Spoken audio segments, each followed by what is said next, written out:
सो ये है lecture 143 hierarchical inheritance in Java.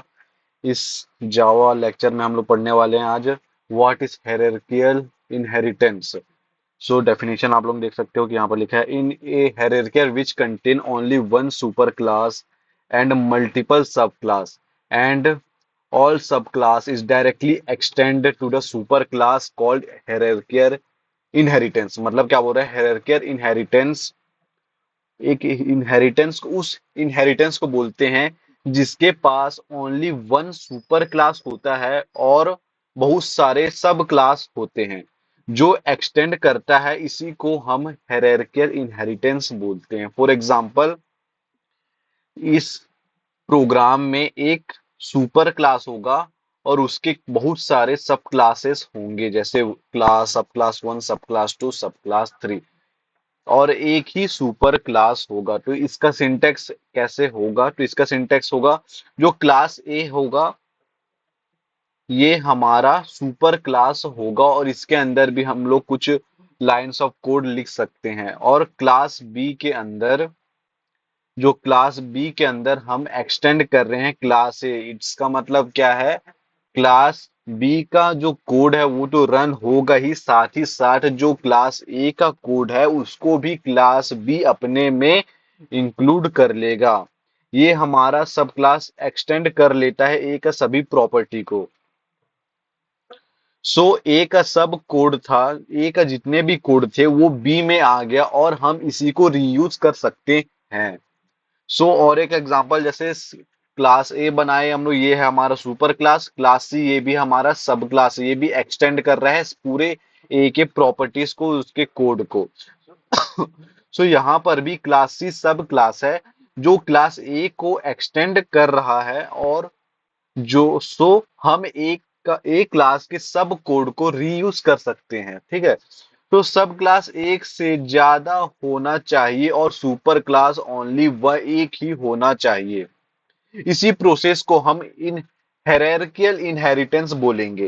Hierarchical inheritance का कोड, इनहेरिटेंस को डेवलप ही किया गया है कोड को रीयूज करने के लिए। सो अलग अलग इनहेरिटेंस में आप अलग अलग तरीके से कोड को रीयूज कर सकते हैं, इसलिए इनहेरिटेंस के भी अलग अलग टाइप हैं। सो कोडिंग पार्ट देख लेते हैं। यहां पर हम ए नाम का एक सुपर क्लास बनाए हैं, क्लास ए, और हायरार्किकल में एक सुपर क्लास रहेगा ही। हायरार्किकल इनहेरिटेंस में एक सुपर क्लास होगा ही। ठीक है, सो क्लास ए के अंदर हम लोग लिख दिए हैं वॉइड इनपुट, ये अपना एक मेथड बना दिए हैं, और उसके अंदर हम लोग लिख दिए system dot out dot println, और इसमें हम लोग यूजर से नाम एंटर करने के लिए बोल दिए हैं। फिर यहां पर सब क्लास एक से ज्यादा होगा जो कि सेम सुपर क्लास ए को ही एक्सटेंड करेगा। ठीक है, तो जैसे कि यहां पर देख सकते हो क्लास बी है, उसमें हम लोगों ने क्लास ए को एक्सटेंड कर दिया है, और जो भी इसकी कोडिंग है वो हम लोग क्लास बी में रीयूज कर सकते हैं। ये एक मेथड है जो खुद से बना रहा है। वर्ड शो के अंदर जो हम लोग ये मेथड है, ये एक मेथड है, इसके अंदर हम लोग कोड लिखते system dot out dot println my name is Ankit. ठीक है, सो सब क्लास का लिमिट नहीं है, हम जितना चाहे उतना बना सकते हैं, बट सुपर क्लास एक ही होना चाहिए। इन हायरार्किकल इनहेरिटेंस बनाने का पर्पस ये होता है कि अगर आपके पास 1000 सब क्लास है बी और सी की तरह, और उन सब क्लास में एक ऐसा सोर्स कोड होना चाहिए जो सब यूज करना चाहते हैं, और उस केस में हम उस कॉमन सोर्स कोड को सुपर क्लास में लिख देते हैं ताकि हमें उस क्लास बी और सी का यूज कर लग करे कर सके, क्योंकि ये वीडियो वहीं से एक्सट्रैक्ट कर रहा है। ठीक है, सो क्लास सी एक्सटेंड करेगा ए, और यहाँ पर वॉइड डिस्प्ले क्लास सी भी हम लोग बना दिए जिसमें हम लोग एक्सटेंड कर रहे हैं ए के सभी प्रॉपर्टीज को, और इसमें हम लोगों ने वॉइड डिस्प्ले करके एक मेथड बना दिया, और उसी के अंदर हम लोगों ने एक स्टेटमेंट लिखा है, output statement system dot out println my name is Ankish, Ankush. तो यहाँ पर हम लोगों ने एक क्लास डेमो नाम का एक ऑब्जेक्ट बनाया है। ऑब्जेक्ट हमेशा हम सब क्लास का बनाते हैं, क्योंकि सब क्लास के पास तो सुपर क्लास का प्रॉपर्टी तो बना ही होता है, तभी आप इनहेरिटेंस का फायदा उठा पाओगे। ठीक है, तो इसलिए हम लोग जब भी ऑब्जेक्ट बनाते हैं तो सब क्लास का ही बनाते हैं। ठीक है, सो यहाँ पर क्लास डेमो नाम का बना लिया, फिर उसके अंदर हम लोगों ने मेन फंक्शन लिख दिया है public static void main string arg, और उसके अंदर हम लोगों ने क्या लिखा है, क्लास बी नाम एंट्री करना चाहते हैं, और ये चाहते हैं कि यहाँ पर क्या हो रहा है, जो क्लास बी नाम एंटर करना चाहते हैं और ये चाहते हैं कि जब भी मैं नाम इनपुट करूं तो उससे पहले एक मैसेज मिल जाए, तो क्लास बी क्लास ए के कोड को रीयूज कर लेगा, क्योंकि हम इसी को एक्सटेंड किए हैं। तो क्लास बी आएगा तो कोड सो क्लास बी आगे का कोड लिखेगा, उसको क्लास ए का कोड फिर से लिखने की जरूरत नहीं है। तो क्लास बी जो भी ये लिखना चाहे वो लिखेगा, फिर उसके क्लास ए से जो कोड है जो उसको बी में लिखना था वो ऑलरेडी क्लास ए में है, तो उसको से वो कॉल करेगा और उसको हमारा आउटपुट में आ जाएगा। यहाँ पर हमने सेम मेथड यूज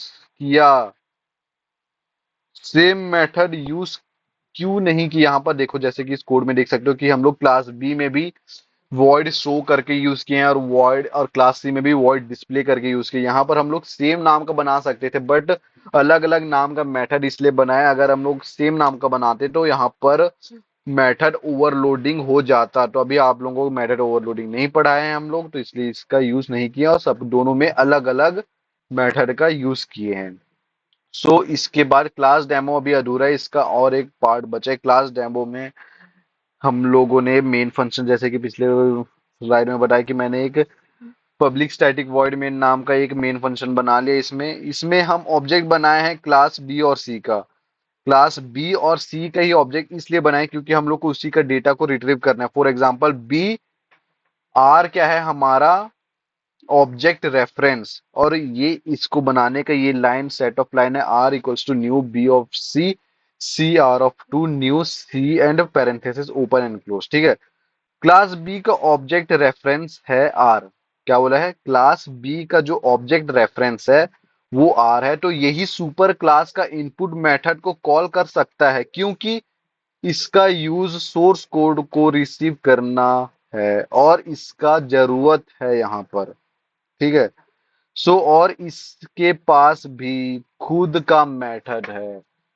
जो भी वैल्यू खुद रखना जानता है, जैसे यहाँ पर हम लोग ये आर जो है ये ऑब्जेक्ट रेफरेंस है, इसके थ्रू हम लोग वी का जो वैल्यू है उसको कॉल करेंगे, तो ये लाइन लिखना अपने को इम्पोर्टेंट है। फिर यहाँ पर हम लोगों ने आर डॉट इनपुट मेथड का यूज किए हैं, जिसमें हम लोगों ने आर से जो शो मेथड है उसको कॉल किया है, क्योंकि हम लोगों ने यहाँ पर बी का ऑब्जेक्ट रेफरेंस बनाया है आर। यहाँ पर सेम लाइन हम लोग को परफॉर्म करना है सी के लिए भी, तो हम लोगों ने आर टू डॉट इनपुट लिख लिए हैं। फिर उसके बाद आर टू डॉट डिस्प्ले जो हम लोगों ने मेथड बनाए थे सी टू में, उसको हम लोगों ने वहां पर रिट्रीव कर लिया है। आउटपुट हमारा इस तरीके से आएगा, enter your name, my name is Rohan. फिर ऑब्जेक्ट क्लास सी का ऑब्जेक्ट रन करेगा, enter your name, my name is Rohan.